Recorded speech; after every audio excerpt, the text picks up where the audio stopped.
Yeah, we're still staying on the new guidelines introduced by the NFIU. I'm being joined now by Mr. Victor Giwa, who is a legal practitioner and also the National Coordinator Advocate for People's Rights and Justice. Welcome to Sunrise Daily. Yeah, good morning and welcome. Thank you for having me. Good morning. What was your first impression when you saw this new guidelines instituted by NFIU? It was a welcome development. We felt very, fine. We felt that the government is being responsive. We really look at the fact that it is one of the succour that Nigerians, especially the locals, are looking at to ensure that we have some level of sanity, because it's just a guideline actually, but it tends to bring some level of sanity to the rascality that we see that take place within the local government in terms of financial intelligence, and that also helps in ensuring that to some extent that maybe some sanity can come in, and the locals will have the benefit of enjoying the benefit of what the local government is meant for. What exactly is the big deal in this? Because if you say that the money will first of all hit the account of the local governments before the money can be expended, how does it really make a difference to the locals? Yeah, well, the first thing is that under Section 162 sub 6, there is constitutionally a joint. Every state is what we call the state joint local government account, where all the federation, all the financial allocation coming from the federation gets into this joint local government account. Then from there, it controls by the state and it moves to the local government, of course, for that, expenditure and all of that. And generally, the concept actually is the fact that the money comes from the federal allocation, gets to this state joint local government account. The state now contributes their 10% contribution from the state locally generated revenue as part of their contribution to the development of the local government, and now credit the balance to the local government so that the local government can expend this money.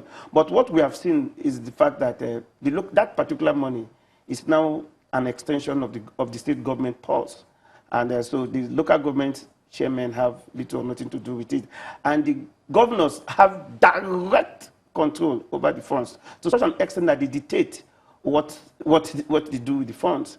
And so with this guideline, it now puts this money within the control of the local government. Is it really within the control of the local government? Because when you look at the Constitution, it says the money shall be spent as approved by the state houses of assembly. Yeah. We We all know that the governors exert a very huge influence on the state houses of assembly. So can we really say that, oh, it's now out of the reach of, the governors, so to speak? And when you also look at the fact that governors can sack local government chairmen at will, isn't that, an anomaly of some sort? Yeah, no.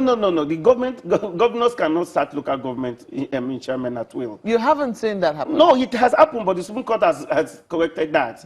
Just recently in Oyo State, yes, the governor of Oyo State sacked, the local government chairman and appointed caretaker committee. The local government chairman, one of them, I think, Honorable Ajun or something, one of the chairman of local government, took the governor, to the court, and the state high court, gave the judgment that, look, that particular law passed by the State House of Assembly that empowers the governor to sack chairman is anti-section 7(1) of the 1999 Constitution, and to such extent that the governor does not have that power, to sack or dissolve local government council. And this is in line with the decision of the Supreme Court in Ekiti State versus Attorney General of the Honorable Ajuwon versus Attorney General of Ekiti State. The Supreme Court has put paid to that no governor has that power to dissolve a local government because it's a question of constitution. But we're still saying it happened.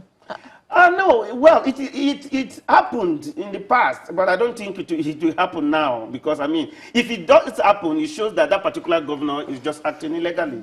But the point is this. First of all, like I said, it does put sanity, to the way and manner the account, the financial account of the local government is expended. Although, like I said, it is a guideline. It's just, first of all, ensure that, look, it gives the local government chairman some amount of confidence to say, look, because the purport of the guideline, the intention is to give them some form of confidence that, look, you could be able to challenge. Yeah. Unlike when your governor can say, please, I need you to pull 40 million naira and send it to the SSG tomorrow morning. First of all, there's a guideline that says you have to take 500,000 naira, the limit which you can withdraw cash on a particular day. So you cannot say, oh, of course, that will not be possible. So if you need to have 400 million naira, because what they normally do is they withdraw it cash. Because if it passes through the financial institution, government, the money can be traced, whether by when there are issues. Is that guideline for the governors as well, or is it just for local government, the 500,000 naira limit? No, yes, it's for the amount of money that can be withdrawn from the account of the local government.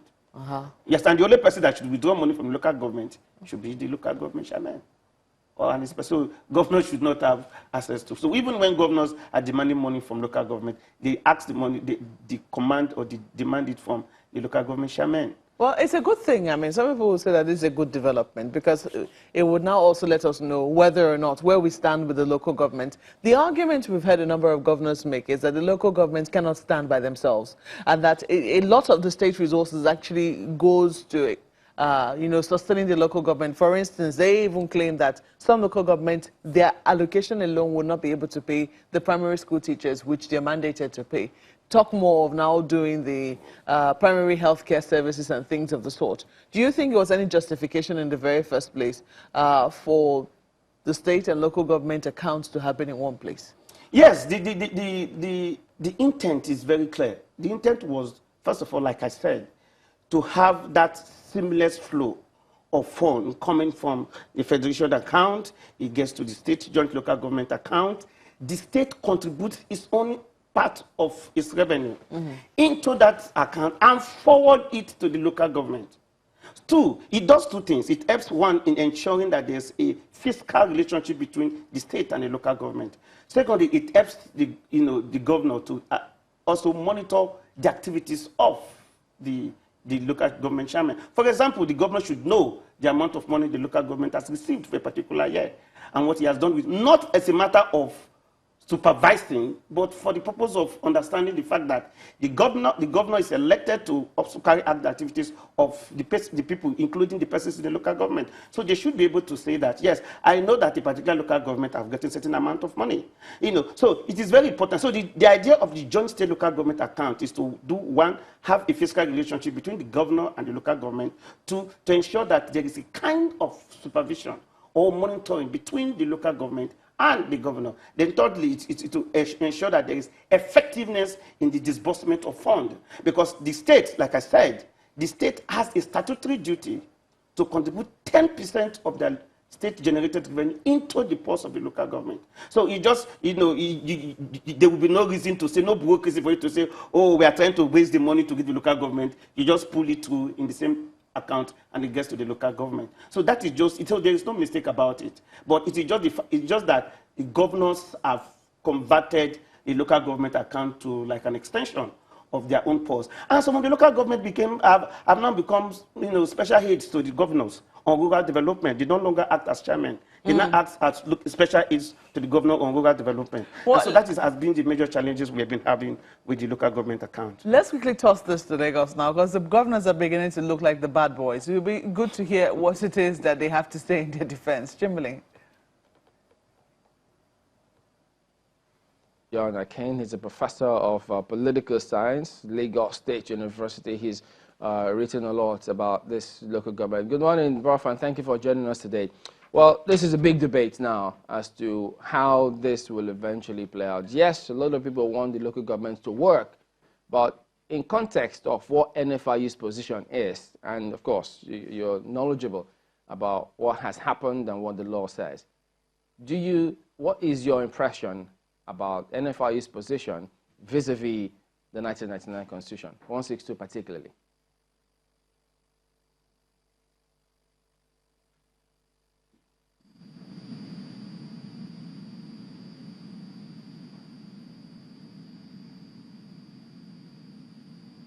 Okay, we'll sort that out, Prof. We couldn't quite hear you, but just give us a moment. We'll get back to Markwe to keep up with that, but we'll come back to Prof in a moment. Markwe. I mean, there must be something to say in defense for the governors. I mean, not all the governors would have been abusing local government funds, because that's how it looks. Uncle, the truth is this. Just recently, we saw in the Borno State the reports of how some members, 28 members of the State House of Assembly, were receiving 3 to 5 million naira from the local government account in Borno State currently. And you have seen in states where the governor just hijacked. Let me tell you, for example, in the past 11 months, between January of 2018 to November of 2018, the various tiers of government have gotten 7.7 trillion naira. And from that, the local government gets 20.67%. In September, to put it in perspective, in September of 2018, they got 749 billion naira, the 3 tiers of government. And only the local government alone got 148 billion naira for that month of September. So it tells you the volume of money that gets into the local government. So the governors are interested in that fund. The reason, the locals don't care who is the chairman. They have farmers, artisans. You know, all what they want is they want to be sure that you give them fertilizer. They want to be sure that they have access to seedlings. They want to be sure that they have, if it's an agrarian community, they can have access to tractors that they will pay and all of that. So sometimes they don't really ask. They don't know what happens in the local government. And so the governors, they know that. So they use that fund, like what was happening in Borno State, as an extension of their private pocket. So it will be very hard, and I challenge anybody to tell me of a governor who does not pilfer with the local government funds. So they use it to satisfy their friends, they use it to, and because they are always, like I said, they see some of these chairmen as their special aides. So like I said, the chairmen of most of the local government are just senior special aides to the governor on rural development. So the governor will tell them, please, I need you to send this money to this. And when you see the case where they dissolve local government chairmen, they appoint their political mentees just to ask political compensation. And for that reason, they dictate what they do in the local government. So it is not what the people want, it's what the governor now wants. But why is it firing up a lot of optimism? Because if at the state level, the people who are aware, I mean, you have a lot of elites at the state level who sometimes follow what is going on in the state, and sometimes the people are too detached to even know what is happening at the state level. It's like government is on its own and people are on their own. Why do we have any optimism that this is going to affect the locals eventually at the local government level with this new guidelines? Yeah, the reason is just that it makes it a bit difficult to have that reckless access to local government funds. So, like I said, some amount of confidence is given to the local government chairman to say, sir, I cannot cash 40 million naira to you today. There is this bureaucracy controlled by the institutions. I mean, the bank fines any bank that allows over 500,000 naira cash to be withdrawn and all of that. So it brings some amount of sanity. So the local government chairman can say, sir, you have to wait, for you to get 40 million naira. But again, how long is it going to wait to get cash? Because some of these funds are withdrawn cash. We have seen it in all the systems. Even in the places where we have guidelines, we have seen situations whereby an entire checkbook can be written 500,000 naira each, and they'll be collecting them almost on a daily basis. Haven't you? You've seen situations like that. And when that happens, has this really helped the system, so to speak? Yes, to some extent it has, because people like you and I, because we all come from various local governments. So when we go back to our local government, we can also sell these ideas. We can challenge some of these persons. And you'll be shocked to know that even some local government will not be aware of some of these rules. So people, like you and I can go and tell our friends, our colleagues, our brothers who are within the locals to say, look, are you aware that, you guys cannot withdraw anything being catch above 500,000 naira? So what are you guys doing about it to sensitize the people? It's not all about the fact that the guideline is there, but the fact that people can now interrogate.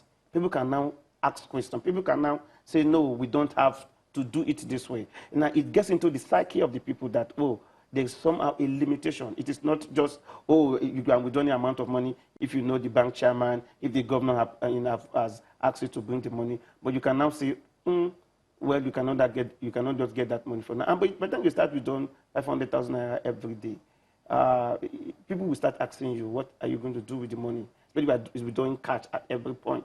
So to some extent, like I said, it helps. People will be aware of the fact that, yes, you cannot withdraw 500,000 naira cash from the local government. You tell your friends, you tell the people can now see that, okay, people, if you want to withdraw 500,000 naira cash every day from a local government, you need to go to the local government. Because what people do, most of the chairmen and the government, what they do is that they go to the government, withdraw all the amount of money that they can in a particular day, 2 or 3 days, and they go away and wait for the next allocation. But for you to be withdrawing 500,000, first of all, you need to get the signatories. If some of them need to start asking you questions, because at a point, questions will be asked. Why are we withdrawing cash of 500,000 on a daily basis? You know, so somehow it has the tendency and the potential of bringing some level of sanity, especially in the psyche of some of these operators of the local government, and for people like us to ask and let the locals know that, yes, there's a kind of control right now coming. And it is because it is done by the Nigeria Financial Institution Unit, you can actually monitor. Unlike if it is just a blatant rules provided by the government. So all of us are government. The Financial Intelligence Unit. Now, it turns yes, out so, it is the banks that will be sanctioned. Yes. When these things, when the rules are violated. Yes. Should it be the banks that should be sanctioned? Yes, it is. The money is in the custody of the banks. So if the bank knows that you'll be sanctioned, when a governor comes or a local government comes and says he wants to withdraw 5 million naira, they'll say, sorry, we can't do that. You know about the rules. And of course, if banks are sanctioned, no banks are businessmen, so they know the implication of getting that kind of sanction from institution as the Nigerian Financial Intelligence Unit. Who is empowered? At the end, it's an interesting thing that the NFIU is the one coming up with this. But who, in the event that you have a local government in breach, I mean, aside the sanctions that goes to the bank, can there be any other sort of probe instituted against local government chairman? Would it be within the purview of the EFCC, for instance, to go after local government chairman?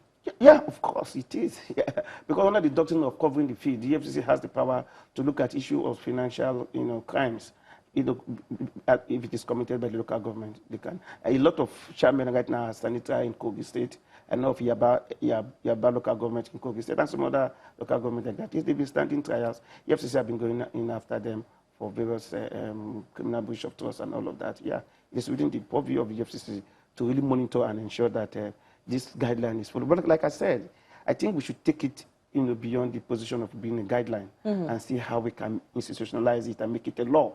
So such that you can actually be punished, per se, as a local government chairman. Some people are going to say, well, it's a sad thing, even though the Senate is, showing some optimism on that particular guideline, and they say it is a good development. It's sad that the 8th Assembly is already passing, and it will be the responsibility of the 9th Assembly. Yeah. Do you think, then, that we should be instituting things like this for the state governments as well?